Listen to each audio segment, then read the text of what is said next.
Welcome to the PDFD podcast. We are actually going to rename this from the PDFD podcast on the initial show. We are two Commish, one league. My name is Dave, aka Commish, and with me is my former, always lover, commissioner, Sultan. How you doing, Sultan? Yeah, Sultan, aka Joe. This is episode 1, so it really can only go up from here. I think that's rock bottom. And so for those that know us, we have had now a 5-year Dynasty Football League. We call it People Don't Forget Dynasties. People don't forget. The name, it actually came up because when I was scrambling, we were scrambling in whatever it was, like 2018, 2019, to kind of field 12 players. And then kind of we did out of the blue, like we finally filled it out with like a couple weeks left before the season was going to begin. And I didn't know, I had to go make the app and make the league, and I didn't know what the fuck to call it. And so I just watched Superbad, and I was kind of excited for just enjoying that movie again for the first time in probably 10 years. And I just wanted something that was going to be memorable. And so sure enough, all I had in my head was that quote. It's like, people don't forget. And so that's all I had in my head. And so that's where it came out to be. People don't forget dynasties. And so that's actually a really good thing to start with. How did you even like come up, like scramble together all the people for the league? Because like half the people I didn't know 5 years ago, and I don't even know if you knew them all. Yeah, no, I didn't. I had not met. Let's see. I had not met 1, 2, 3, at least 3 of the people in our 12-man Dynasty League. And just to kind of preface there too, we have a 12-man Dynasty League. It is not Superflex, because when we started, Superflex was kind of just coming out. So I know if you're starting a Dynasty League now, Superflex is probably the way that you're going to go. Sultan has some experience with it. He can share that at a later point, but ours is not a Superflex league. And so it started with just a couple people locally when I was in New York City, and close friends from high school, like you and Dan. And it kind of just evolved from there. So the other 3 or 4 people that we filled out, we had 8 kind of core that I knew well. And then we filled it out with 4 more, 1 that I had met, 3 that I had not. And kind of threw it out there as like hopeful that they would work out, but everyone vouched for the other person. And we kicked off that first season. And so it was, it's crazy that we made it 5 years. And we'll talk about that in a second. We'll kind of just dive into like the first year, just briefly run through them. But genuinely excited and surprised that we made it 5 years. I don't know, Joe, what are your thoughts? This is kind of the goal. Like when we talked about it initially, we said this is a 10-year thing. Like this is if you're not pot committed to being here for 10 years, like don't join. And we had people, unfortunately, I had close friends that were like, I can't join. I don't want to commit that much. And so I'm surprised, but I don't know. What are your thoughts, Joe? It's funny you asked, because I remember I was super invested in fantasy baseball my whole life. Like I used to build out Excel models, try to predict, what's going to contribute to fantasy points. It's besides just plate appearances. It's K- walk rate. Is it on base percentage? Whatever it was. I used to try to think I could outsmart people. You really can't. It's all fucking luck. If you could outsmart people, people would make millions all the time.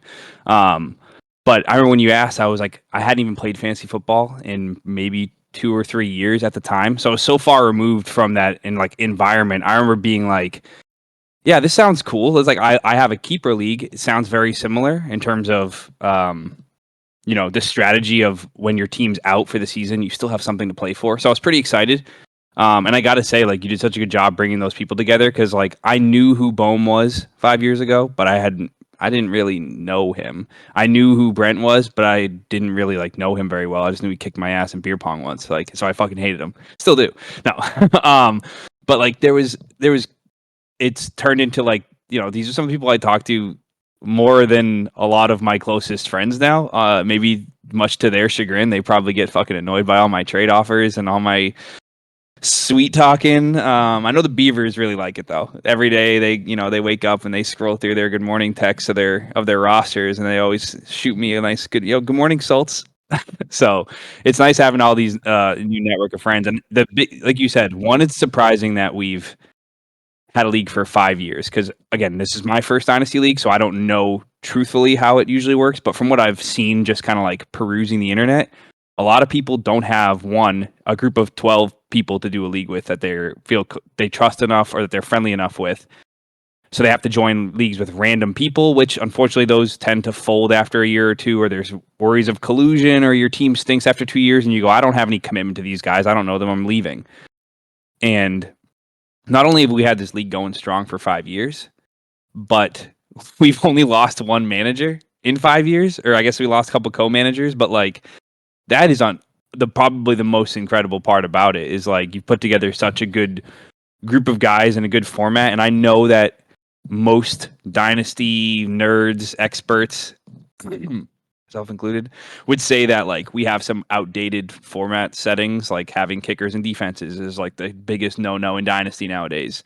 And, one quarterback, like you said, it's still probably the most popular format out there because of redraft, but in dynasty, it started pivoting towards super flex being probably the most appropriate way to value every position at the way it should be valued. It's parallel to real life. So just wanted to say, like, despite it being unorthodox, I guess, to the mainstream dynasty community, I think this is my by far my most important league, my favorite league, and nicely done, Commish. Disaster.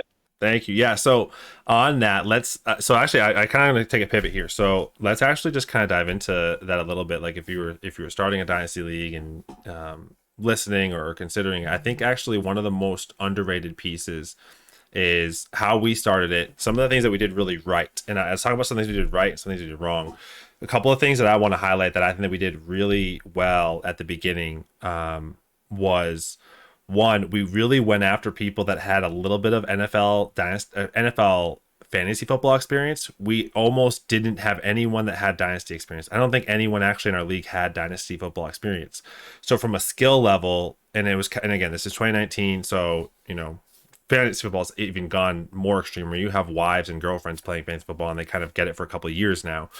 So for us, it was a good time to actually, I think, start one because there was so few people that had really dove into the dynasty side. We were a little early, I'd say, into like the normies playing dynasty football.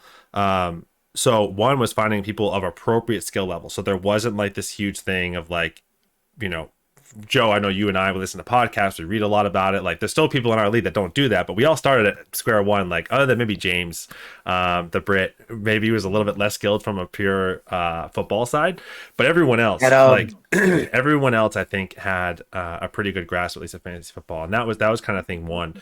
I think the thing two that you called out that's actually super important is especially if you're only going to do one or two of these, if you're going to prioritize one in particular.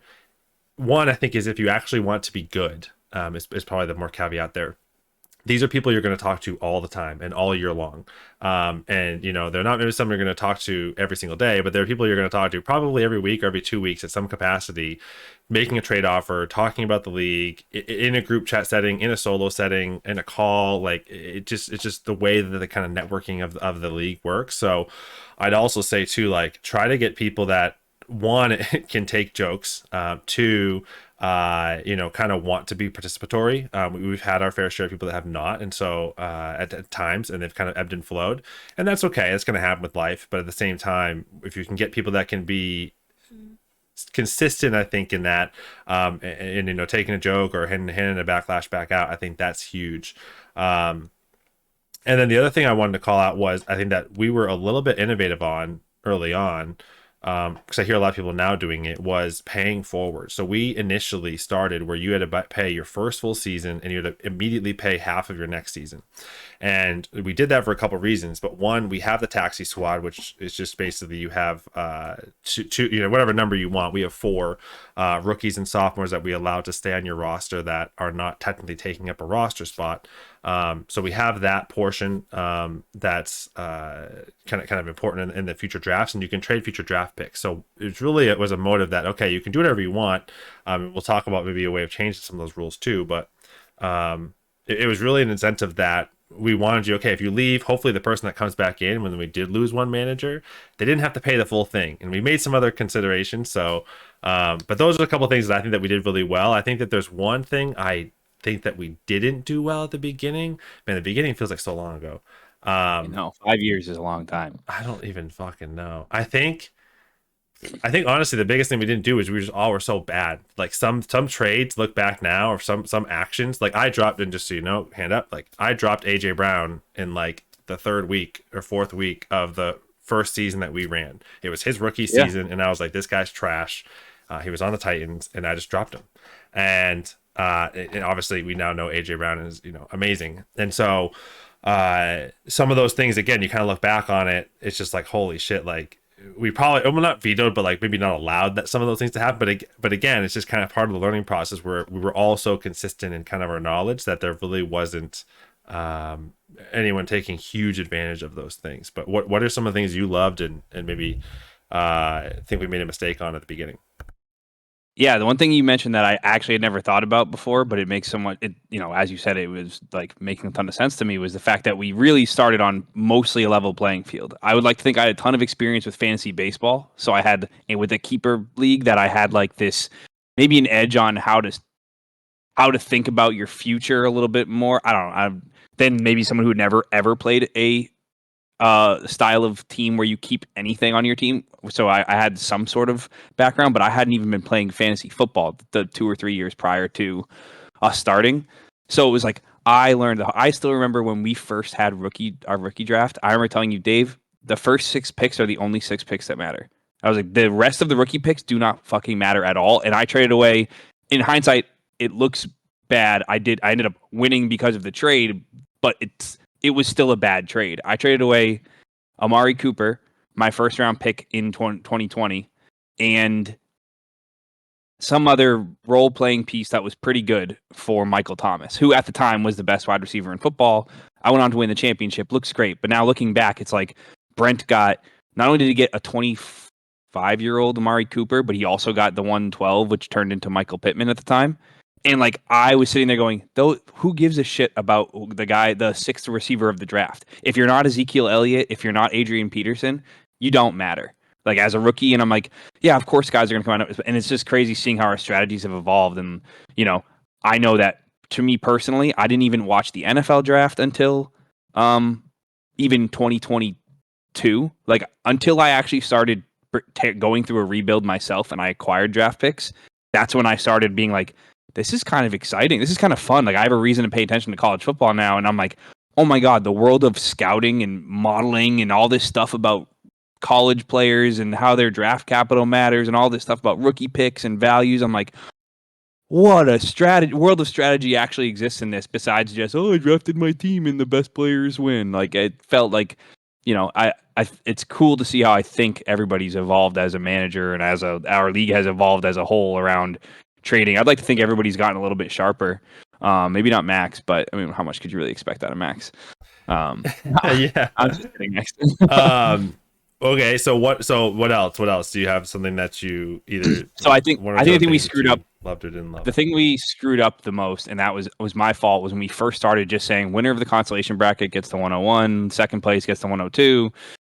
Because in my keeper league, where you only kept 6 players, that means there was only 70 players taken. There were still 120 players available in the keeper pool the following year in the baseball league, and you didn't always keep your best players. Like your options were Mike Trout in the first, or maybe Jose Fernandez in the 16th round, and that's a really tough decision where you go, I might keep the value. So there was always a ton of stars available. So I was like, the draft order really doesn't matter that much in my keeper league. So I thought I would translate the same to our dynasty league, and it did not, because we lucked out that I'm pretty sure our first rookie draft, somebody took Clyde Edwards-Helaire with the 101, so it wasn't actually a huge swing of power, but the ability for a team that just missed playoffs to potentially go out and draft Jamar Chase the following year is such a backwards way of, I guess, thinking about dynasty. Kind of like, you know, the NFL just gives it to the worst place team. I think we had the right idea of avoiding tanking, because I've seen too many leagues where they say, oh yeah, if you just tank and you get the 101, I see that on Reddit where someone will be like, yeah, I have Breece Hall and Bijan, and I got Garrett Wilson and CD Lamb, and I was like, but I want Marvin Harrison, so I tanked this year. I went 0-14, and now I'm going to get Marvin Harrison on my team, and I'm like, your league mates actually fucking hate you. Like they don't like you. They talk shit about you behind your back. No one likes you in your league. There's such a strong debate about that, about like the tanking side. That's another thing I think I will say I give us credit for that we did really well was we had the incentive to not tank by not giving the worst team the first overall pick and saying, hey, you got to win the consolation bracket. We've now evolved that, and we'll go into that too. But like the evolution essentially now is somewhat of a lottery, and hopefully we can actually make it even better. But yeah, the thing that I've heard a lot of other people talk about is that they're still paying you the dues to have a bad team. And like, I agree, but at the same time, to your point, if they already have a really good team, but they just want to try to make it better, because like in our league, we have this guy, Brent, right now, who's won 2 of the last 3, won 2 in a row, though.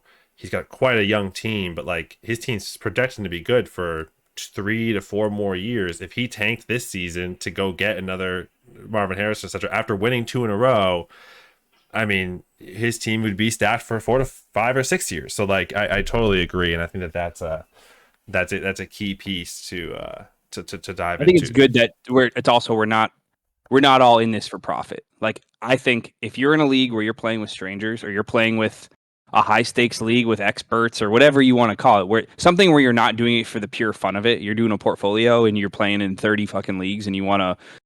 The most optimal way would be like where the worst team gets the first overall pick, because there's no collusion, there's no cheating, there's no, hey, 1 week you benched your starters and 1 week you didn't. What gives? And they're saying, well, I could tank my team and there's no rule against it. So, and then I start going, well, did you do it because you're going for the first overall pick, or did you do it because you want me to miss playoffs? And now I feel like I want to leave the league because I feel like I think in leagues with strangers, you just give the worst first overall pick to the least amount of points scored. And that's the way it should be. There's no arguing with it. There's no debate. It's not there's no optimal system where everyone would play by it, but it's probably the most fair system for strangers. But for what we have going, I think everybody likes the lottery. It's fun. It's exciting. Obviously, I think we can enhance it a little bit. But I think the idea of a lottery where incentivizing you to keep setting your lineups later in the season, making the consolation bracket matter, I think is still fun for like everybody who missed playoffs still has something to play for. Because I remember talking with Brian about, oh my God, who are you going to start this week against Dan? Like, it's so important that you win that matchup. That's, like you had pointed out to me, that doubles your lottery balls if you win your first round match in the consolation bracket. That's legitimately a 100% change in your odds right off the bat by winning your first matchup. And then you win again. So it's fun. And that worked for Max. Max last year got Bijan with I think it was the 4th or 5th place amount of balls. So yeah, I mean, so definitely it helps. So all right, we'll do maybe a different episode where we can dive into like actually how we'd start a league. I do want to kind of dive into the last 5 years.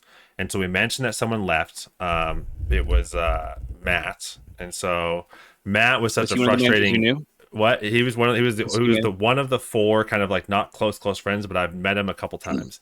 And so the interesting case about Max was I was pretty much the only person, again, that first year. No one really, people were starting to talk, but a lot of the trades happened people that they knew or people that were already discussing with them, and no one really crossed channels of people that they didn't know in that first year. So I knew Matt. I actually made a trade with him, but in that first year. But as we went forward, I saw that's how I got Derrick Henry, which was tell us how you made that trade. I don't remember what that exact. I think I gave up. I gave up my first overall pick from the actual draft. It was who was the guy? It was the guy from the Rams. I can't remember his name. Oh, Todd Gurley. Yeah, I gave up Todd Gurley and someone else for Henry. Yeah, that was your second round pick. Devontae was your first round pick. Nice. Yeah, that's right. And so anyways, so Matt came through, and the challenge with Matt, and this is again something if you're starting, you're talking to people. Most other teammates or league mates have a couple other leagues, but again, no one's like degenerate gambling, like whatever. Matt kind of was. And so Matt, I was talking to him in our league. I think we started at like $100 a season or something like that, maybe $150. It wasn't that expensive. And he's like, Dave, I'll be honest with you, like I'm in 7th or 8th right now in your league, and I'm in 2nd place in this other league, and it's a $500 buy-in league. And he's like, I don't give a shit about your league. I was like, all right, well, is it Dynasty? He's like, no, it's redraft, but it's $500. I was like, I get it. I understand. Like I'd probably be on that same camp too.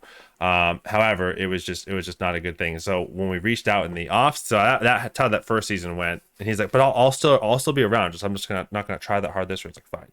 And so when we reached in the off to him in the off season, he said, yeah, I guess I'll give you another year to try it out.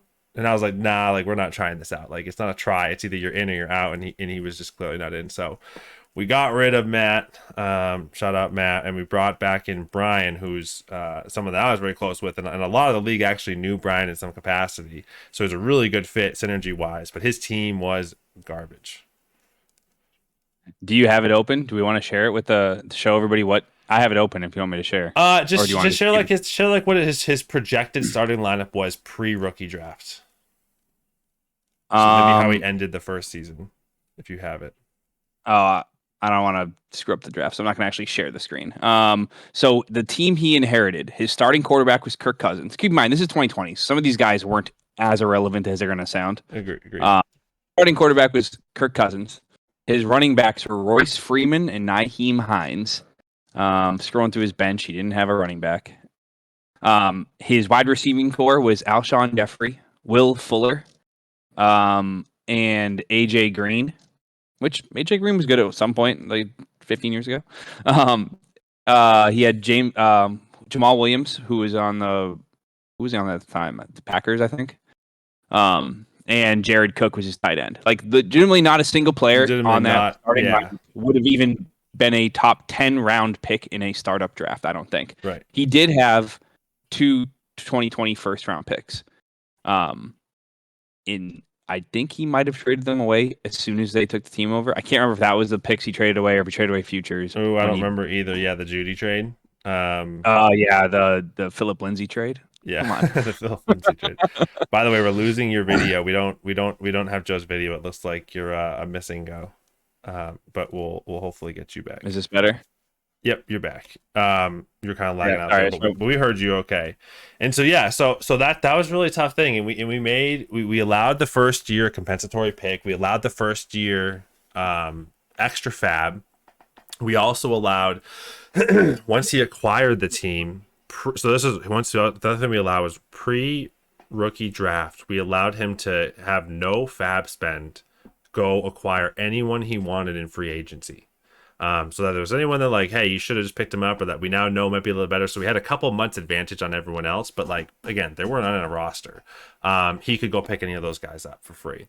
And so it was kind of an interesting thing, and I honestly didn't think after the first season. Well, actually, it was after the Philip Lindsay Jerry Jeudy trade. I didn't think he was going to stay because I was like, you just fucked yourself for another 1 to 2 years, and I was like, that is tough, because it's tough when you have minimal picks and you trade them away for Jerry Jeudy and Philip Lindsay, which really haven't panned out since. So now that was his like 2 studs that he was getting, or somewhat studs. At least Jerry Jeudy was meant to be a stud. And Lindsay was coming off a good year. Yeah, he had no assets that people were like, I'll give you a first for anything. Even 2 of them, people wouldn't give him a first for probably. And so the challenge there is, right, if you don't have that, and then you didn't have those future draft picks for I think 1 or 2 seasons, it's like, what do you have to do? You've nothing else left there. But Bowman's come back. I think we can talk about Bowman in a minute. I do eventually want to go through kind of last year's league where we're kind of trending into this year. Talk about how.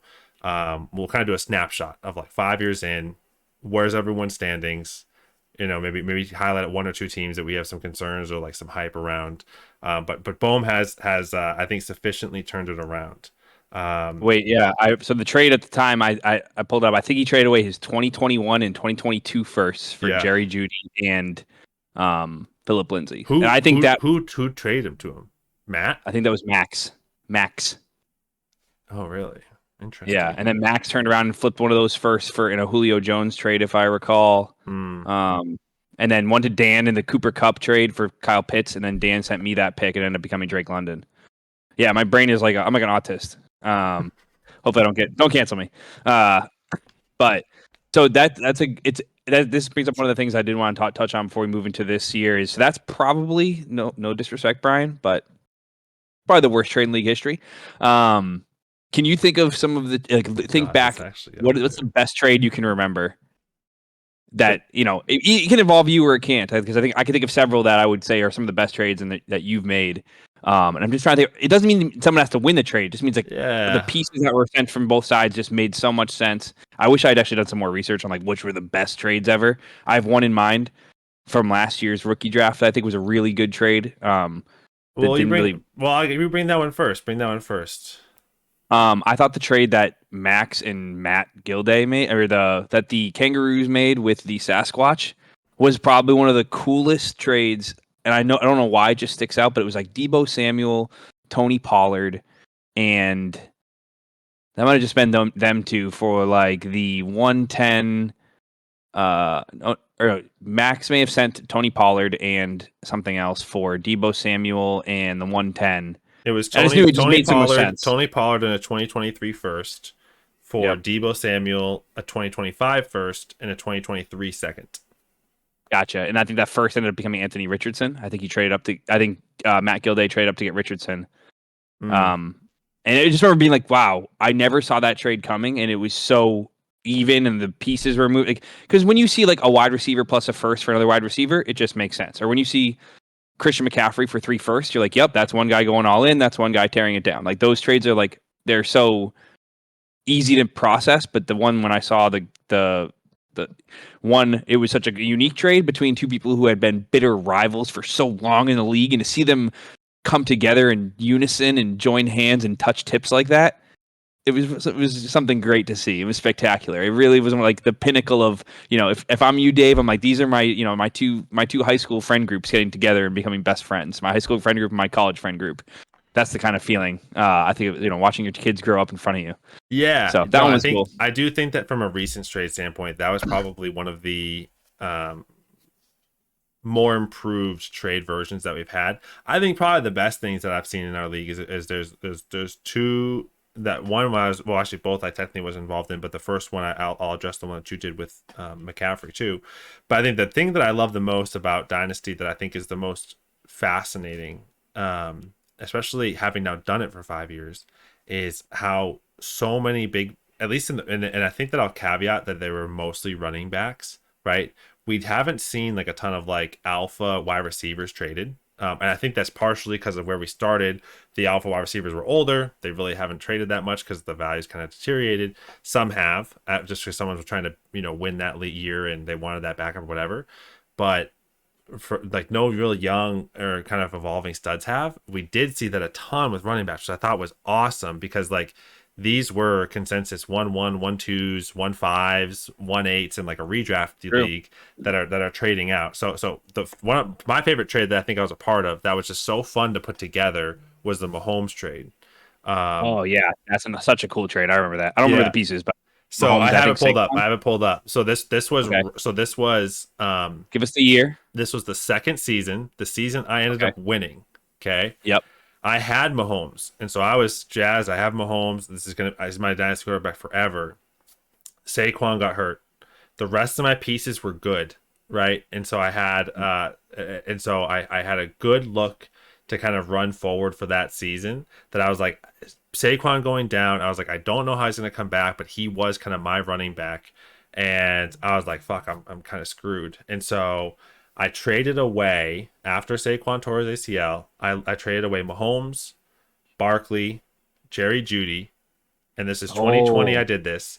I added another team's 2021 first, so a 2021 first, and a 2022 first. I got in return Aaron Rodgers right before his MVP season. I think that might have been his MVP season. So he was my new starter. So it was. Darren Waller, which was his best season as a pro. So Darren Waller came in. Zeke, who had a very solid season too in 2020, and Tua. And then I got back also in picks a 2021 second when I gave up 2021 first, and then a 2022 first when I gave up my 2022 first as well. That was the pick swap deal where it was like, Max got the better of the picks. I remember that because we traded it later, and Max was like, you can't do that. That's one thing we should probably. I think pick swaps or conditional trades. I think that's just such a clusterfuck. It's really too tough to manage. I would not recommend it. I agree. Yeah, 100%.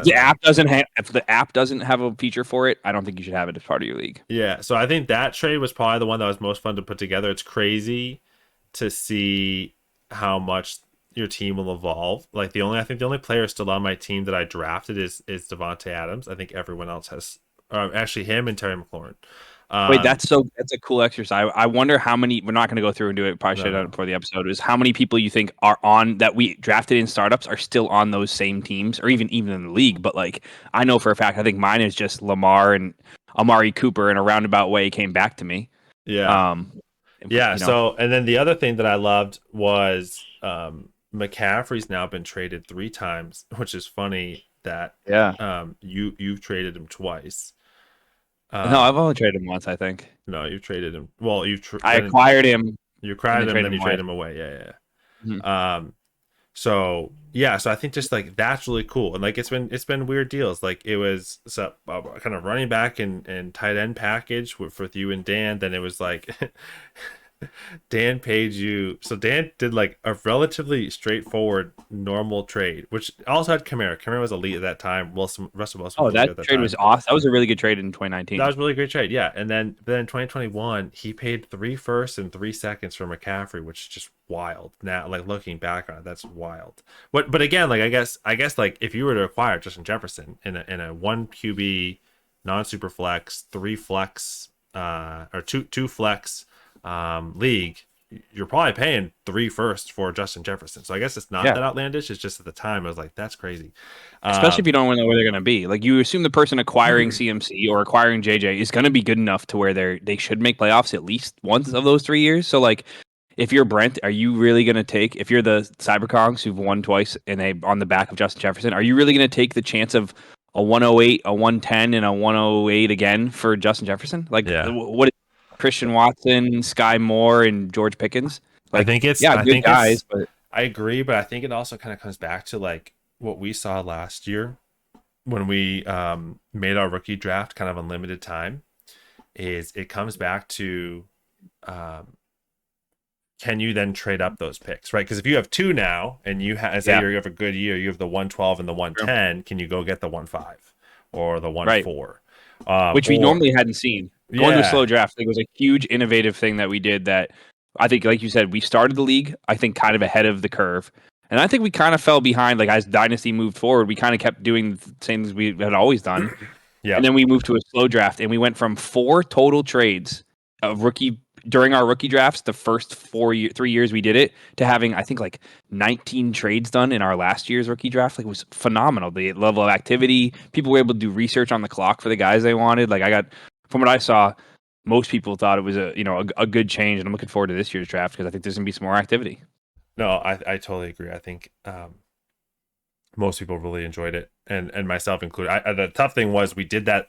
I'd say if you do that, if you ever experience one of those, you have so much more FOMO not having draft picks than when you just do it in an hour as a rookie draft and it's done. It was phenomenal, and that's a tough thing. Just to almost go back to like the initial start in the last 5 years, that's kind of the tough thing. Honestly, going back on it, like I so badly want to. So there's be 2 conversions I'd make right now. That's right. I sent it just so you guys know. I at 5 years, and just as we started the offseason, just after the Super Bowl, I sent a text message to our entire group thread, and I just said, "Hey, where's everyone at? Like, how excited are we? Do we have another 5 years in us?" And basically, trying to figure out like. I was trying to get the league to have the assessment themselves. Like, 1, how are we all feeling? But then 2, do we see a place where we want to maybe injunctively stop this league and restart a new one? And not to lose people, but like plan it out. We're like, okay, it's 5, 6, 8 years in advance. We know this is the end. So you kind of just put your team towards that. So there's plenty of time that if you want to build to win in whatever year, you can still do that. But the things I'd love to change is I would love to potentially have a salary cap league. And I think that would just be, especially because like to your point, you read all those other people where they have these people, they can't get people to do leagues for long term. So if you found that core, why not make it slightly more advanced, And like we could always add IDP and do some of the stuff we talked about early on that we wanted to do, but like having it be salary capped would just be such an amazing thing, and like to have that draft styling, I don't know. I think that would be phenomenal, and I think that too. The second thing is like, yeah, I think I've seen the light on Superflex. I don't know if I've seen the light on kickers and defenses being removed, but I think I've seen the land in Superflex that it is a more elite way to have quarterbacks be valued appropriately, and to what you and I have talked about last year, almost about exactly this time, was where it allows you to have more ways to win, where you don't just have to, like, it's not just like, okay, there's 12 good QBs and whatever, if I have the 15th one, it's not a big deal, and it's funny, I've listened to some podcasts where they've also talked about this, and like there's no real good way to like convert.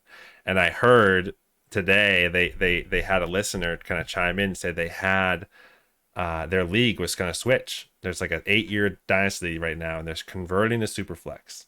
And so I want to throw this actually out to you, see what your thoughts are. It's a little off script. Their model was you could keep one QB. Every other QB goes back into the fold. So I think they're doing it quick. Like they're doing a quick, like, this is there's no like planning for it, so you can't like evolve your draft or anything like that to like help the people that are drafting this year early or whatever it is. But like you get to keep one. Everyone else, and I don't know if they go into the draft or they go into free agency or how they're going to do that. They're probably just going to add on to the draft and let it play out as it is. But I think that's really interesting because it's hey, keep the one you want. And again, if you're Dynasty, do you want your young? Like I think the question they had was this guy had Jalen Hurts and CJ Stroud, and he's like, who do I keep? And they're like, well, that's a tough question. Like, are you trying to win now, or are you trying to like have the guy for the next 10 years? I don't know. Like, so I thought that was interesting, but. Yeah, don't know if we're ever going to actually like axe the current format to actually restart, because there's certain things you can change. I think in the league and Dynasty League, there's certain things that you really just, if you do, it's unfair to someone. In principle, it's unfair for me being the commissioner if I'm the one been thinking about it for 8 months or whatever, and maybe I slowly change the way I behave and act my team, hoping it passes. But if it doesn't, it doesn't really affect me. But if it does pass, I have an advantage. So yeah, some of that I think is all interesting. Yeah, no, I proposed that we maybe switch to Superflex. I think 2 years ago. That was like I just started hearing. This is back when I really got into all Dynasty podcasts and started hearing about it. And it's like I don't think there's a really fair way to do it. You have to get buy-in from I think all 12 managers, and you have to come up with a way that I think the best way would be another thing that they said. 3 years. Definitely buy-in for all 12 managers. Right. You got to go. I think if we were like, say for example, we actually did vote to switch to it. I think the first thing is it has to be 3 years in advance. So now the rookie draft picks values would change, and maybe we'd see Caleb compete with, I don't think he'd go ahead of Marv in our league just because we'd stay one QB for 3 years, but he'd probably be neck and neck with Malik Neighbors and was it Xavier Worthy or Roma Dunze? Would be like that's where he'd probably slot in. But like you could start having people transition to that style, and I think the way you proposed it, like okay, we're switching next year, that might be borderline the only way. All I could think of off the top of my head was you have like a reverse order budget based on end of season standings or something, where you get like a salary cap to bid on quarterbacks, including your own, and you get first right of refusal essentially for your own quarterbacks.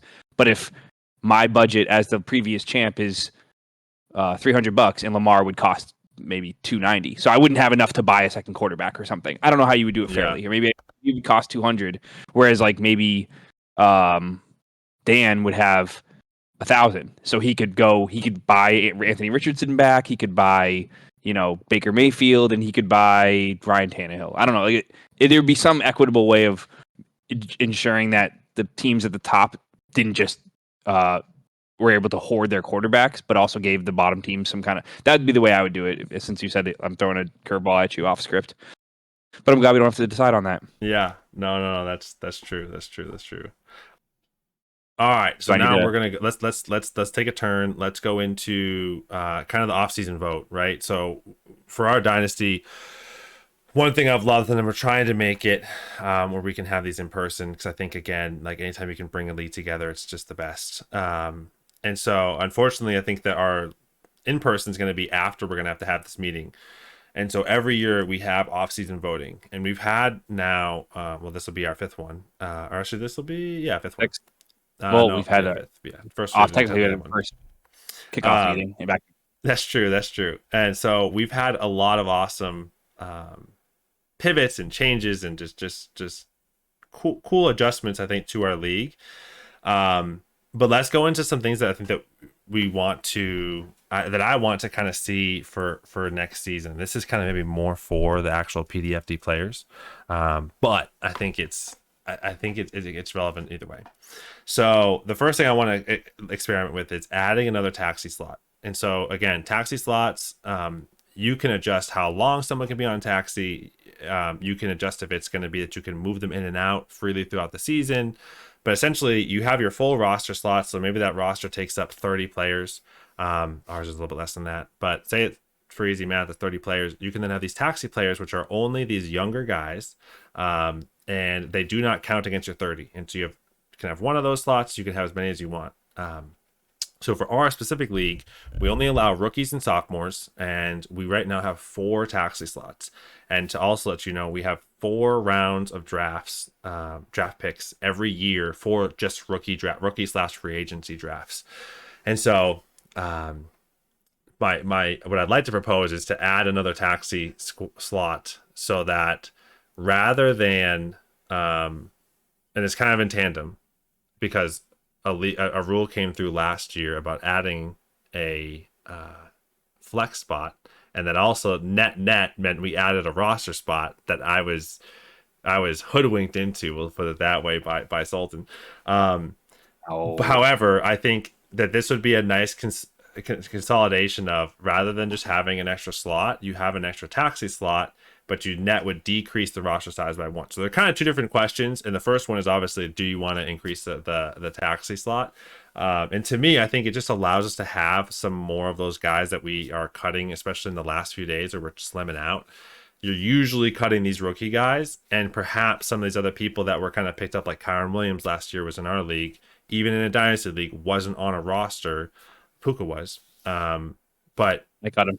Yeah. Puka was a free agent too. Puka wasn't even drafted. Yeah, he was a free agent. He was, but Brian picked him up early on with Fab, and so that's my first thing, was trying to increase my taxi by 1 spot or even 2. But I think initially my push is 1, because you always want to make, in my opinion, just as commissioner, you always want to make the smallest change possible, because if you go too far, it's hard to cut back and change everything afterwards. But what are your thoughts on an increase in taxi slot? I like taxi slots. I'm actually in a league with randos because I sent too many trade offers from what I've heard. So I needed a way to satisfy my itch. So I joined a league with strangers last year where I just make trades just for the hell of it. Literally don't even care. And I'm in a league where the commish doesn't want any taxi slots. They just want, we have like 20-man benches or something ridiculous. And he's like, what's the difference between if I just add 4 taxi spots or not? And I'm like, it's really hard for me to make sense of it, but I know that deep down that the taxi spots less the bench adds more value to your rookie picks. Because now, when you're sitting there in the 3rd and 4th round and you're like, oh, do I want to draft Cedric Tillman or Michael Wilson or Tank Dell or Hendon Hooker? And you're like, you're going to draft those guys. And then if they're not playing, you're going to drop them in a couple weeks once the season starts, because you're like, I can't continue to hold this 0 on my roster when there's, Jacoby Brissett is out there and he's about to start, in a super flex, or if, some guy who maybe shouldn't be on way. But if you have taxi slots, you're allowed to kind of, speculate a bit more, and it does increase the value of those later picks. And I know Gildays said it out loud, being like, a 3rd pick doesn't matter to him. He's like, I don't give a shit about 3rds and 4ths. And I'm like, well, you should, because whether you like it or not, those picks can, that could have been Puka Nacua, that could have been Tank Dell, that could have been Kyron Williams the year before, who went undrafted in our rookie draft. It could have been, whoever else has been. James Robinson could have been, right. So many others. Even if it's only good for 1 season, there's so many flyers that have hit in those late rounds. But to your point, because we have to make cuts, and I'm all for more. I think the more roster spots we have, the more you can't rely on the waivers to build a team, which, again, I do think having active waivers is fun because it keeps everyone engaged every week. But at the same time, it makes for less trading, because I think it's part of our roster size and our lineup size in general is like guys like your Rondale Moores really don't have much value because you're never playing Rondale Moore. Even though he's good enough to probably be worth a second, if he gets, it's like nobody wants to trade a second that could be T. Higgins for a guy to play for a week or two. But that's an interesting conversation, because that's also that's partially the problem, is that sure, Rondale Moore, say now Sky Moore, what are you getting for them? fab. Right. He could be Like, worth a second, but like I'd rather take. If there's no one on taxi, why the hell do I need fab? Right. Right. So there's no real, if there's not a lot of, if there's like super minimal taxi options, right? I'm never gonna, like, if it's gonna be like the third string quarterback that I'm gonna grab a fab, I don't need fab. So that's kind of like moot then. So then what am I actually getting for those players? Are you going to give me a fourth? Do I have to give you a third and Rondale Moore to get a fourth bath? Like, that doesn't seem to make sense either. So it's kind of this weird like game, or I guess it's probably me, Rondale Moore, and a fourth for a third. Yeah. But it's that's the point where it's also like, that's where I was trying to fight back hard on, like, we losing 12 more players off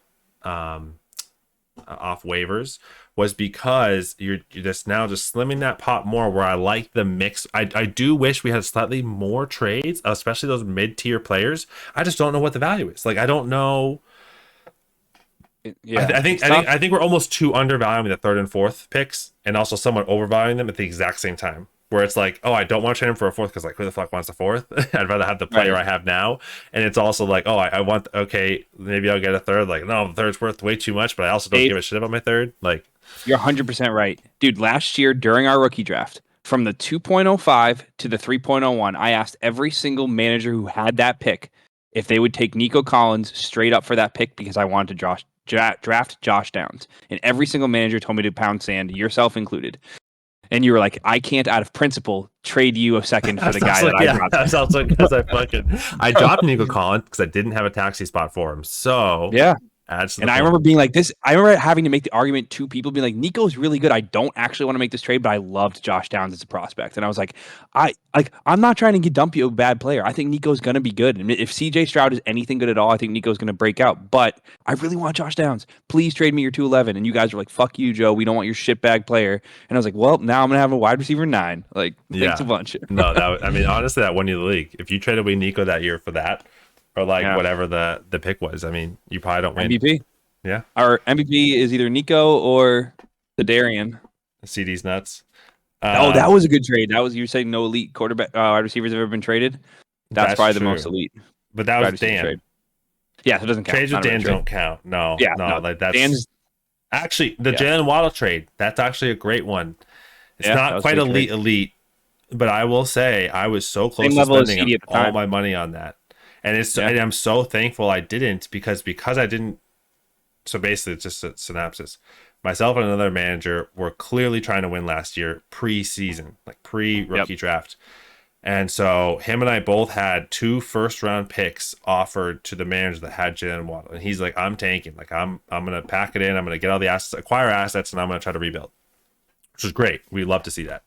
I think our league needs to do more of that. So our league, stop playing for 7th. Let's decide if you're going to go all in or go all out and try to like actually sell those pieces, because I think it'll make our league a little bit better and you'll get more trade action. But yeah, so it was 2 firsts each, and then he asked me, would you add anything else? I offered him a third, and he's like, you wouldn't throw in a second? And I was like, honestly, like I kind of really want to, but no, I'm not going to. And so sure enough, the other guy, Matt, did. So Matt acquired Jalen Waddle. Jalen Waddle did not have a great year at all last year. It was very mediocre. But because I had those 2 picks, I was able to acquire Rashee Rice and Tank Dell. Right. Those are and right now, would you take Rashi? Would you rather have Rashee Rice and Tank Dell or Jalen Waddle? I think it's pretty easy. I mean, it's debatable if I would even trade either of them straight up for Jalen Waddle. Like, I don't know if I would.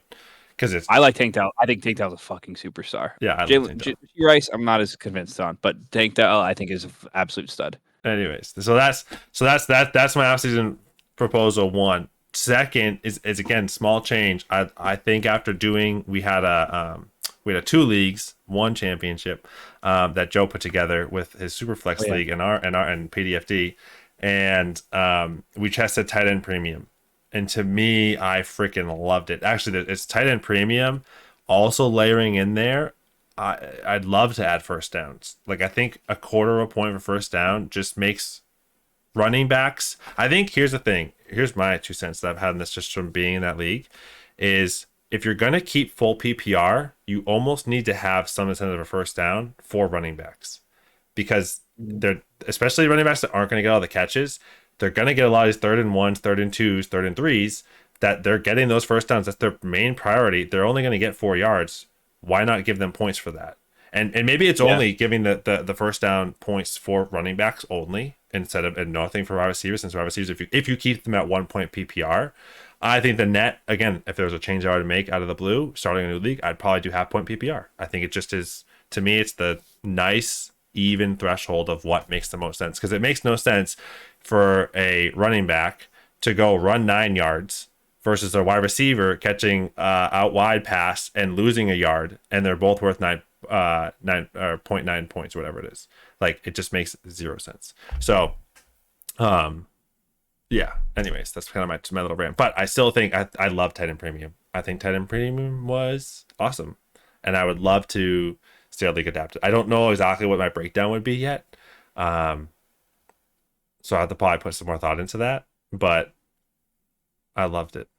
I don't know what your thoughts are. Probably just extra points per catch would be Yeah. it. So we did like Dave said, we did the best ball league. So I think in the best ball league I noticed it less because you're not checking your lineup. You're not making your lineup decisions. So like, yeah, you notice the points at the end, but you don't really feel it until I did it with my office league, which again, those guys they're jabronis. We did a redraft office league where I encouraged tight end premium. It was a full point PPR, but an extra half point for tight end receptions. And it was the first time ever playing this format. I've heard about it. I just never played it, and I loved there was one guy who took it overboard. He drafted like Mark Andrews, traded for Sam Laporta. He had Luke Musgrave. Like, he was all about it. Like, you could actually see people making, like, I was like, do I start Jake Ferguson over Nico Collins in my flex? Because there's legitimate cases where if all Ferguson has to do is catch 6 balls and that's already 9 points right off the rip. Like, never mind the yards, never mind the touchdowns. Like, it really does add value to, like what you've said in the past. Like, we should just get rid of tight ends. They don't fucking matter. And it's like, when you have not only would it change the value of them when you're making your lineup decisions on a week to week basis, it would also add some value in your trade discussions. And it's going to reshape our rookie draft. I know this year is unique because there's that stud prospect, Brock Bowers, who, if we switch to tight end premium, if it was a half point, he probably stays in the top 6. If it was a full point, he might challenge Marvin Harrison for 101. Like, if he was getting 2 points per reception, which I think is like the high where he lands. Yeah. 100%. Right. And it's like, I think it changes your strategy. Like you said, having multiple ways to win. Because right now, basically, the way you win is you go get two stud running backs and 2 stud receivers. It's all you really need to try to go do. And yeah, you can fill in the rest. But I remember texting, trying to make trades with Brent during the season when he had guys going down to injury, and I offered him Nico Collins and Calvin Ridley for Amon-Ra St. Brown, and he was just like, "What do I need 2 guys for? I can only put one in my lineup." And I'm like, "Yeah, but your lineup is like, you have Wan'Dale Robinson in your lineup right now because of injuries." Like, "Yeah, but when this guy comes back, I'm not gonna be able to play them all." I'm like, "But you need depth, man." But I guess it's fun, but the different strategies is, it's like, I guess technically you don't if everyone's healthy, but never. How often do players finish the year out healthy? It's like, I don't know. So I think, I'm all for it. So the only problem is, you can't just roll it out this year. Like, because there's gonna be people who have advantages at tight end, like myself included. Like, unbeknownst to the plans for the league, I have 2 decent tight ends right now, and it would be self-interested for us to move this year. I don't think we could technically do, unless the whole league wants to. Then I'm open to it. But I think it's got to be at least a year out. I'm in my super flex league that I run. It's a half PPR, and we switched to tight end premium, and I gave everybody a year of advance to switch, because it was right after the startup. And I actually made the executive decision. I was like, "Guys, I'm doing this for the betterment of the league. I think this is better for everyone. Unless there's some serious pushback, I'm just going to push it through without even doing a vote, because I think this is such a good thing so this is going to be our first year doing it. I'm pretty excited to see how it unfolds." That's awesome. I will say, to counter your point on the half PPR, I was in your shoes when I started this league 2 years ago, thinking, yeah, half PPR is the better format. A catch behind the line of scrimmage, 30 yards. But man, I just love points. Like, I hate when I go to your league and I see, whatever, Nico Collins 6 for 80 with a touchdown. I'm like, damn, there's 19 points right away. And then I go to my league and I'm like, damn, it's only like fucking 13 points. I'm like, what the fuck? It just feels like it feels like shit. That's where, like, so the points per first down comes in. Yeah. Here's a question. Pop trivia for you. Who was running back 2 by yards last year? I think I saw this recently. If it wasn't so number one, it had to be Christian McCaffrey, right? Mm-hmm. Number two wasn't Raheem Mostert, was it? Nope. Wasn't Breece Hall? Nope. It was somebody that was like, it was Isaiah Pacheco? Nope. No, James Cook. Nope. I don't know. Derrick Henry. Was he really? Number Damn. 2 by rushing yards, running back in the NFL was Derrick Henry. And people were like, he's washed up, he's done, he sucks. Like NFL people saying that, not even just like fantasy people saying that. Yeah. And then look at our fantasy. So that's the thing that's kind of like, so that's the piece that to me is like where if I break down the way kind of things are, and this is what Joe mentioned about me like deleting tight ends, and it wasn't to the point like remove tight ends from the game, it's just turn that into a flex. It's because the same thing here, right? Like to have the second best overall, what's a running back supposed to do? Is rush the ball. They're not supposed to be a wide receiver. They're supposed to be rushing the ball, and the number 2 guy by rushing yards was like, I don't even know, 14, 15. I don't even know what he finished in the year for fantasy for running backs. It was bad. Right. Like, it was very mediocre, at least for him, and probably mediocre in general. And to me, I think that's kind of the craziest thing. So the question is though, like, how do you balance that out? And so I think that there's things like that where like maybe tight ends get an extra catch because they don't catch the ball that often. They're really, and you have a lot of blockers. There's a couple elites that will just maybe amplify them more, but for all the rest of the tight ends, they make them much more viable at their position. For running backs, there's a good handful that are now being these pass catching backs. That's great. But for these actual true running backs, if we still have any after Derrick Henry retires, like they have a whole different basket of the way that they're actually trying to like proceed to the game, and it's by rushing the ball. And so why aren't we incentivizing that with something additional? So it's kind of almost a layer onto the tight end premium. I'm actually gonna put it in there. Fuck it. Like points per carry, you could also do like really small. You do 0.1 points per carry, so that your bell cows get an extra 2 points. You know, a 22 carry game is an extra 2.2 points. It's not a ton, but hey, that's gonna really boon your Derrick Henry types. And again, kind of like how we added kick return yards. It was really small. I think it's like literally 100 yards is 4 points. But to the 3 or 4 players that do it, like that are also receivers you might start. Like if Marvin Mims actually gets burn at wide receiver next year and kick returning, he could be usable in our flex. Whereas if we hadn't made that switch, he won't be. But if he's getting 60, 80 punt and kick return yards next year, it's an extra 3 or 4 point floor. That's solid. You're muted, Dave. he actually was a lot better than I thought. Hold on. Let me confirm. Okay, he was running back 8. He's still fucking good. Everyone poo-pooed on him. Henry? Yeah. Yeah. Because his efficiency was terrible. I remember seeing like not only his yards per carry, but he wasn't making people miss in the backfield. Like, yeah, once he got ahead of steam, he was tough to bring down, but he just his age was showing at release in the backfield. Yeah, we're going on an hour, Dave. We should probably wrap it up and do another episode sometime. Yeah, no, I want to finish the off-season stuff real quick. Okay. I have a couple more. So we talked about the lottery at the end of the season. So the only thing that we talked about there was maybe doing a 2-prong system. So still having the same amount of like ball rankings for how you finish the season, but then also do it by maximum points for, and so just doing it inverse. And they might end up still being about the same.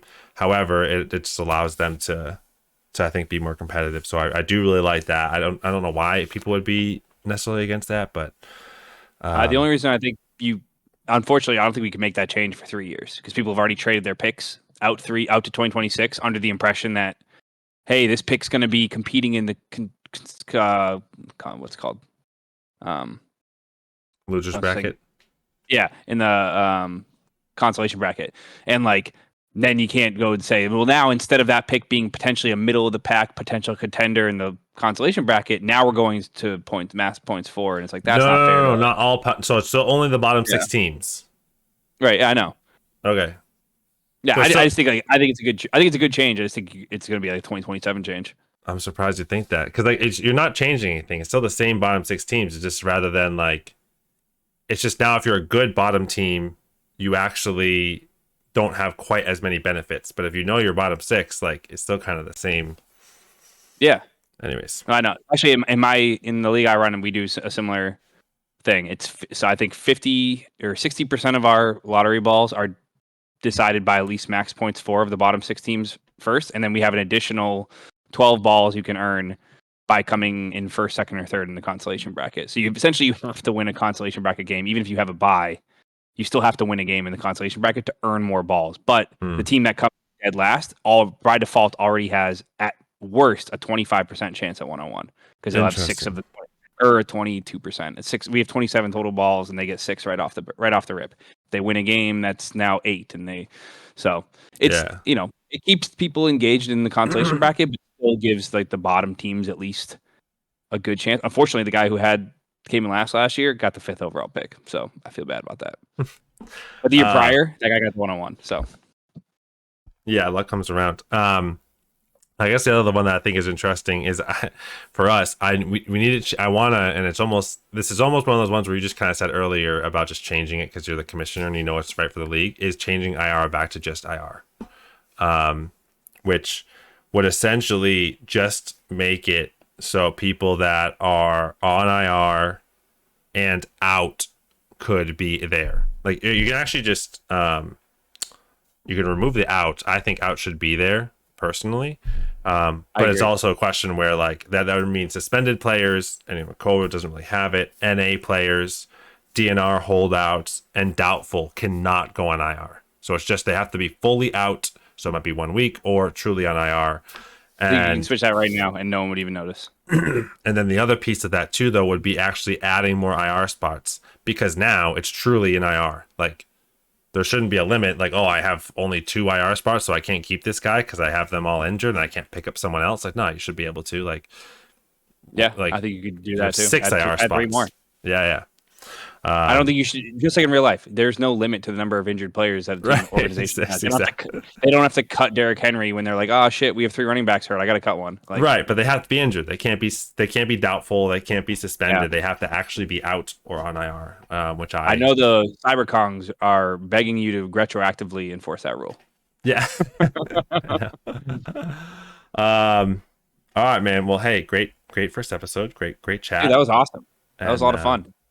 Yeah, leave some Hey, if any viewers out there, leave some comments for the next video. You know, if you got anything you want us to talk about, touch on. I think what we'll probably go through is maybe a more in-depth recap of like maybe just what just happened this past year, and then how he's forced. Maybe it'll be after the lottery, so maybe we'll be able to talk about how do teams look from a macro perspective, and maybe we'll shrink it down and look at what do we think just for 2024? Like, is it still the same? Is it good? You know, is it still the Wyverns and the CyberKongs and the Sasquatch and the Apes at the top, or do we see some newcomers? Or do we want to talk about, hey, long-term plans? Because I know there's some teams that have no picks. Some teams have 8 first-round picks over the next 3 years. Like, where do we see the league evolving? And then, you know, which managers have done a good job turning their franchise around? I think, you know, we touched on a little bit, but the Mermen went from legitimately nothing to having, you know, arguably the best wide receiver core in the league with DK Metcalf, Puka Nacua, and Jordan Addison. And it just goes to show how much being an active manager around trading and getting a little lucky, but also being active on waivers can turn your franchise around pretty quickly. And I like that about this league is that I think it's actually kind of a blessing and a curse. Like, because we have such small lineups, it's really not that hard to turn your team around. You got to hit on 1 or 2 draft picks, make 1 good trade, and make 1 good waiver acquisition, and you're right back in the thick of it. Yeah, we'll have to actually, if this does go public and if anyone actually listens to this, if you have a recommendation for a better way, if we go through that, to show sleeper leagues on a computer, because I really don't want to pull up my phone to like show you the thing if we're going through it, and the website they use is garbage. So if anyone does listen to this and hears something and wants to share a better way, and I'll just try to do some research to see if there's a better way for me to visualize teams and talk through it. But yeah, next time let's do that. Let's talk through 2024 and let's talk through kind of like performance and how they go forward, and then we'll do the episode following with the draft positions and need. See you guys. All right, guys. Thank you so much. Adios.